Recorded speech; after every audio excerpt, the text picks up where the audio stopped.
जामनेर तालुक्याला, जळगाव तालुक्याला विशेष करून आणि भुसावळ तालुक्याला वरदान असलेलं असं आमचं वाघूर धरण 12 TMC याची कॅपॅसिटी आहे, 11.5-12 TMC ह्या या ठिकाणी 100% भरलेला आहे.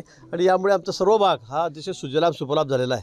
आमच्या भागात केळी म्हणजे अशी अतिशय तुरळक स्वरूपात असायची, पण आज केळी उत्पादकतेमध्ये आम्ही आता खूप पुढे चाललेलो आहोत. रावेर तालुका आहे, यावल तालुका आहे, त्याचप्रमाणे जामनेर तालुका आणि इथली केळी एक्सपोर्ट ही खूप मोठ्या प्रमाणात होते. अतिशय चांगल्या दर्जाची केळी आमची या ठिकाणी उत्पादित होते आणि म्हणून मला असं वाटतं की धरण भरणं आमच्यासाठी फार आवश्यक असतं. हे आता 100% आणि इतक्या लवकर हे या ठिकाणी भरलं गेलेलं आहे. आता 4-5 गेटसुद्धा धरणाचे उघडलेले आहेत आणि त्यामुळे सगळ्या शेतकऱ्यांमध्ये अतिशय आनंदाचं वातावरण आहे. अनिल देशमुखांवरती CBI कारवाई करताना आपल्याला पाहायला मिळतं. नाही, अनिल देशमुखांवर कारवाई होती ती योग्यच आहे. कारण ज्या पद्धतीने त्यांनी गृहमंत्री असताना आमच्यावर अन्याय केला, खोटे गुन्हे आमच्यावर दाखल केले आणि त्यात निष्पन्न झालेले आहेत.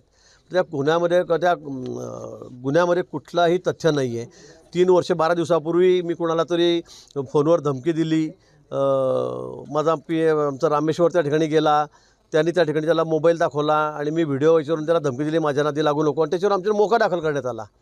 म्हणजे मला कळत नाही, 3 वर्ष 12 दिवसांनी तो पुण्यात घडलेला गुन्हा तो मुक्ताईनगरला दाखल केला गेला, 550 किलोमीटरवर, आणि 3 वर्ष 12 दिवसांनी अतिशय मनगढत कहाणी. म्हणजे बिहार UPच्या डाकूंनासुद्धा लाजवेल अशा पद्धतीने काम त्यावेळेला पोलिसांना गृहमंत्र्यांनी करायला लावलं, अनिल देशमुखांनी करायला लावलं.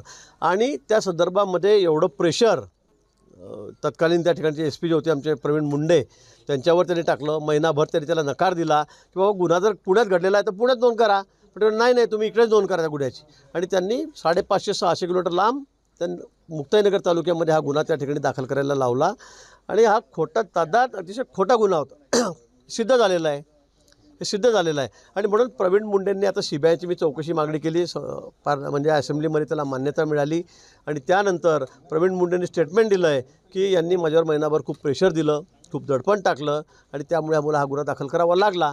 आणि ही वस्तुस्थिती आहे, ही वस्तुस्थिती आहे. अनिल देशमुखांना मी वारंवार 3-4 वेळा भेटलो, त्यांना विनंती केली, त्यांना सांगून बघितलं की आपण चुकीचं काम करतात. 3.5 वर्षांनी 3-3.25 वर्षांनी तुम्ही गुन्हा दाखल करायला लावतात, हे योग्य आहे का? न घडलेली घटना तुम्ही करायला लावतात. पण त्यांनी मला सांगितलं की मी हतबल आहे, माझ्यावर खूप वरिष्ठांचं प्रेशर आहे, मी याच्यामध्ये काही करू शकत नाही, तुम्हीच आमच्या वरिष्ठांना जाऊन भेटा, हे त्यांनीच मला सांगितलं. हे खोटं आहे का तुम्ही त्यांना विचारा ना. त्यांनीच मला सांगितलं की खडसेंचे वारंवार मला फोन येतात, मी त्यांच्या फोनही जुमानत नाही, पण ते आमच्या नेत्यांकडे जातात वरती आणि आमचे नेते माझ्यावर प्रेशर करतायत, तुम्ही त्यांना जाऊन भेटा. अनिल देशमुख नाही म्हणतील तर त्यांना मला समोर उभं करा, त्यांच्या. हे ते बोलले आहेत की त्यातून मी सांगतो शब्द. आणि त्यांनीच मला सांगितलं की आमच्या नेत्यांचा, वरिष्ठ नेत्यांचा, सर्वात मोठ्या नेत्यांचा, राष्ट्रवादीचा आमच्यावर दडपण आहे, त्यामुळे मला हे करावं लागलं. नाही तर मला ही वस्तुस्थिती माहिती आहे की चुकीचं आहे म्हणून, हा खोटा गुन्हा दाखल झाला म्हणून, हे त्यांनी मला सांगितलेलं आहे. आणि म्हणून त्यांच्यावर जो गुन्हा दाखल झाला तो योग्य आहे आणि त्याची आता सगळी चौकशी झालेली आहे, अजूनही होईल आणि त्यात दूध का दूध पाणी का पाणी होईल. तुम्हाला असं म्हणायचं की एकनाथ खडसेंचा दबाव अनिल देशमुखांवर होता आणि त्या माध्यमात मला अनिल देशमुखांनी सांगितलं. आणि जे रेकॉर्डिंग त्यावेळेचे स्पेशल PP प्रवीण चव्हाण यांचं जे रेकॉर्डिंग झालेलं आहे, व्हिडिओ रेकॉर्डिंग, त्याच्यामध्ये त्यांनी वारंवार नाव घेतले आहेत ना त्यांनी नाव. अनिल देशमुख किती चांगले आहेत, किती फटाफट काम करतात, कसे त्या बिलकुल गिरीश महाजनला लवकर आत टाकून देऊ, देवेंद्र फडणवीसवर कशी कारवाई करू, हे ते वारंवार बोलत आहेत. त्या रेकॉर्डिंगमध्ये, व्हिडिओ रेकॉर्डिंगमध्ये ते बोलत आहेत, हे समोर आलेलं आहे आणि तुम्हीच दाखवलेलं आहे सगळ्यांनी. तासन तासाचं त्यांचं संभाषण आहे की या लोकांना कसं जेरबंद करायचं, हे संपलं की कशी BJP संपते आणि त्यासाठी आपल्याला काही करायचं आहे. मला मोठ्या साहेबांनी सांगितलेलं आहे, माझ्यावर प्रेशर आहे, ते पण सांगतात PP की आपल्याला लवकर आटपायचं आहे. अनिल देशमुखांना अटक होईल असं वाटतंय. आता कायदेशीर काय कारवाई असेल ती होईल, पण ते जे सांगतायत पायाखालची वाळू सळकली अजिबात नाही. ह्या गोष्टीमध्ये 100% तथ्य आहे. नसेल तर त्यांनी माझ्यासमोर सांगावं की मी त्यांना भेटलो नाही म्हणून.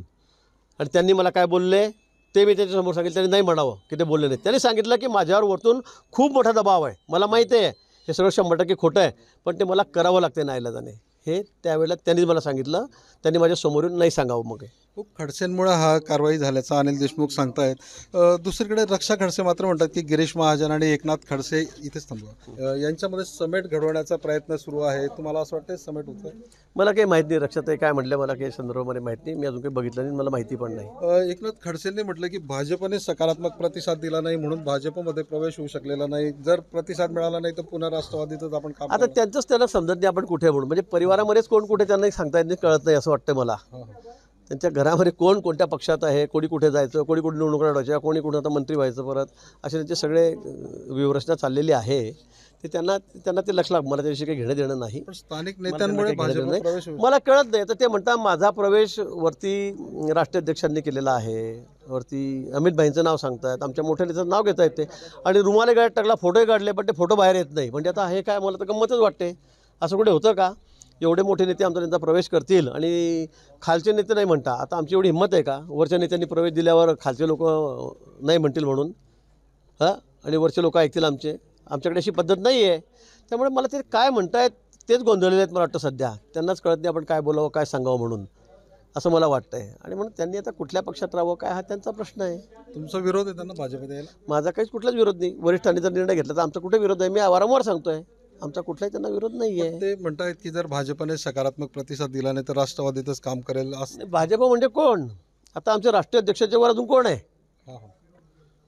नड्डा साहेबांच्या पेक्षा अजून वर कोण आहे आमच्याकडे? तेच वरिष्ठ आहेत आमच्याकडे. भाजपने म्हणजे कोण? म्हणजे मला हे समजत नाही.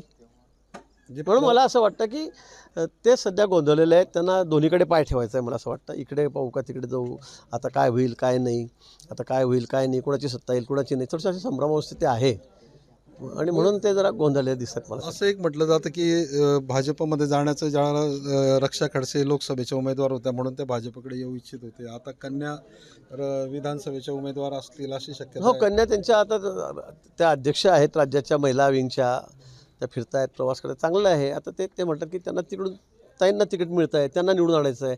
म्हणजे मला हेच कळत नाही की आपण कोणत्या पक्षात राहणार आहोत आणि कोणाचं काम करणार आहोत. आता तेच राष्ट्रवादीचे आमदार आहेत, ते म्हणतात मीच रक्षाताईंना खूप मदत केली, रक्षाताई सांगतात त्यांनी खूप मदत केली.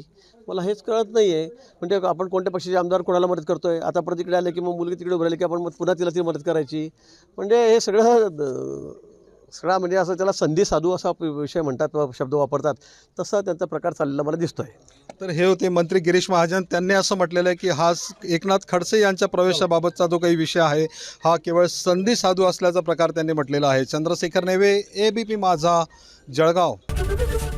ABP माझा, उघडा डोळे बघा नीट.